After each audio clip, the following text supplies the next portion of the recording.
ইয়াক যেতিয়া আমি ডেৰিভেটিভ কৰিম এটা কথাই মনত ৰাখিবা ইয়াতে আছে কি ৰুট x জি আৰু তোমালোকে যিমান ফৰ্মুলা পাইছা তাতে কতো ৰুট নাই কিন্তু ইয়াত চোৱা তুমি এইটো তো পাইছা এটলিষ্ট একো না কৰি dx of x power n তো কি হয় n x n minus 1 है ना আৰু চোৱা আগৰ ফৰ্মুলা পাইছা এইটো মানে কি লিখিব পাৰো ৰুট মিন্স পাৱাৰ ইমান 1/2 that means half তো ইয়াক আমি 1/2 তাৰমানে ইয়াৰ লগত কম্পেয়াৰ কৰিব পাৰিছো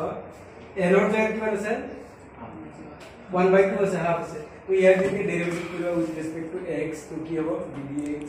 ইয়াতে আমি কি লিখিম dx of x power 1/2 তো so ইয়াতে যেনে কি n to i লিখিছো ইয়াতে n means কিমান লিখিছো 1/2 তো ইয়াতে হাফ টু আহিব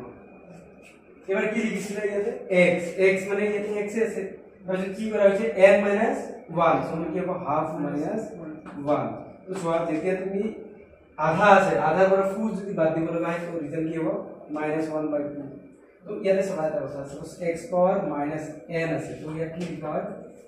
x পাওয়ার n লিখা হয় পয়সা রাখো এই -2 কি হয়ে যায় দেখো তো ইয়াতে আমি কি লিখিব 1/2 আর এটা কি হবে x পাওয়ার 1/2 হইব সো x পাওয়ার 1/2 means কি লিখিব পারি √2 that means ইয়াতে কি পাইছো 1/2 √x এই তোমালোকৰ ফৰ্মুলা আছে বহুত জায়গাত ইউজ কৰিব লাগিব এইখিনি